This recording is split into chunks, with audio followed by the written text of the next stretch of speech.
Is it a natural child thing happening here, or it's did she probably the drugs? They give them all kinds of drugs because these selfish whores want to be mothers. Yep. This selfish whore. I always knew I wanted wanted children. At 57 years old, career gal is now ready to start a family. Career gal. That's it right there, by the way. Face it, you have reached the second plateau. It's over. Now it's just selfish.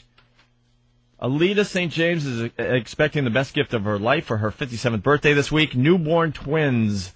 St. James, a motivational speaker, and the eldest sister of Guardian Angel leader Curtis Lewa. Did you read that? I didn't know that. She's the sister? Yeah, is set to shatter conventional limitations of childbirth tomorrow when she is slated to deliver a baby boy and girl at Mount Sinai Hospital just 3 days shy of her birthday. Oh, that kid's been in a womb that's probably like leather.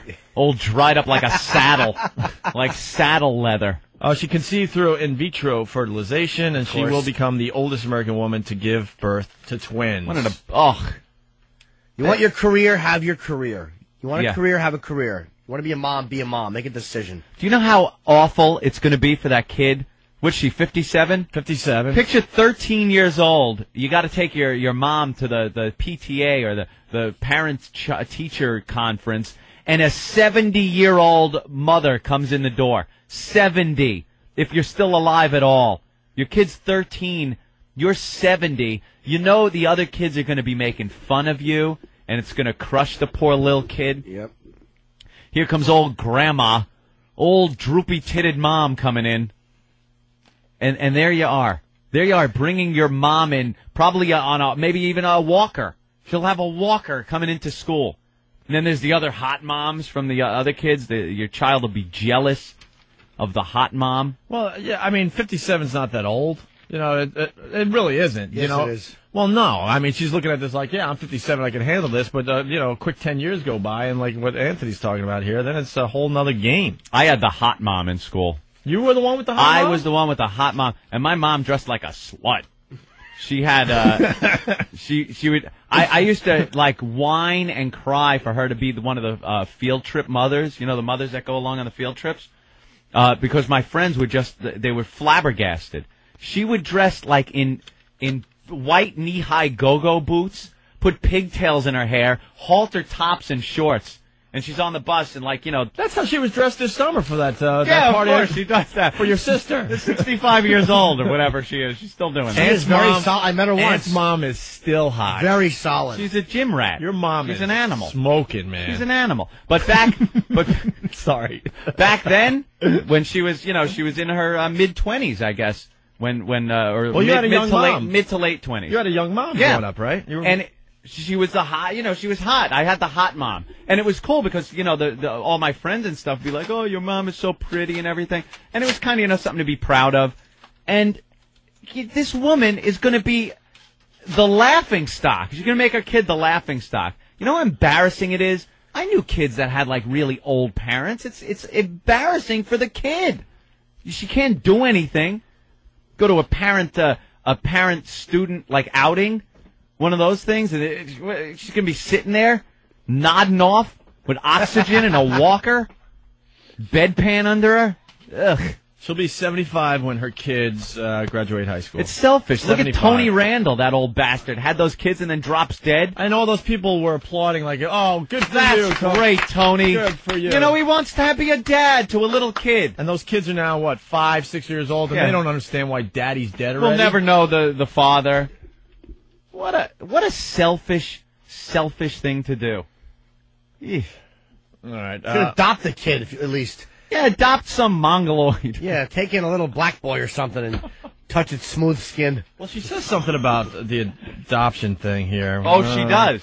The reason that I wanted to carry these children rather than adopting them is that I knew that I could give them, while they were in the uterus, a tremendous amount of love, a tremendous amount of support. I wanted to give them that start. Oh, I don't think of myself with a number. I don't think, I'm going to be 60. I think I'm going to take these kids to school, she added. Yeah, sure. You probably got to sew the thing up like one of those turkeys after you put the stuffing, just to hold the kid in for term. I'm ready. Ready to fall out with her uterus. I'm ready, she said with great determination, resting her swollen frame against the living room wall. Ugh. Oh, man. You kind of like that, though, don't you? Because you like pregnant and you like them older, too. No, I think Opie digs the older chick. Oh, he does. He's a weirdo. He's a weirdo. I have an older woman fetish, but that was when I was younger. Now that's a problem. I got to get rid of that fetish because, we're getting up there now.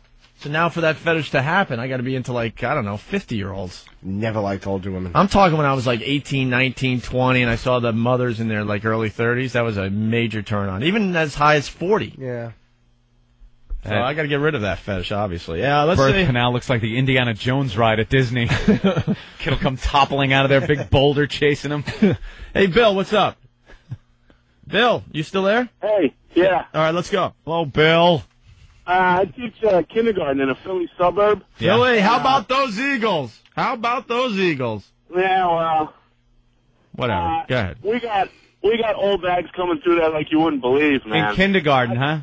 I had a mom last year. She retired while her kid was in kindergarten, and she still had a 3-year-old. But what they do is they do their careers and they get a bunch of money, and then they get a nanny to come and take care of the kid. And they take the kid out for a little while for a walk or something. Well, it's definitely does all the heavy lifting. It's definitely the new thing. People are having kids a lot later in life. But. It's the drugs. They're able to do that in vitro. They're able to give them drugs, and they could have these kids out of their for these selfish reasons.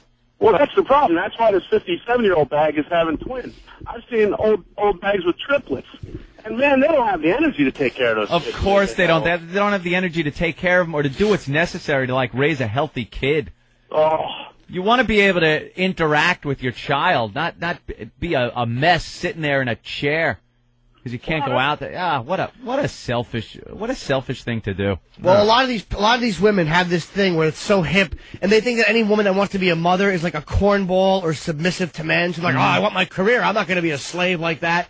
And then they realize that they're unfulfilled whores by the time they're 60. And gee, maybe being a mom wasn't such a degrading, awful thing. Let me try doing that now. Let me take a whack at it now at 60. Yeah, that's it. Because their career left them unfulfilled. Yeah. What, your 2 cars in the garage didn't quite bring you the satisfaction you thought it would, you self-centered pigs? I ran out of air. I saw that. I can completely identify with that problem, Jim North. Oh, I knew I was running out of air quick with that one. I want to announce I'm going to be a father. Your face turned red and everything. I can't believe it.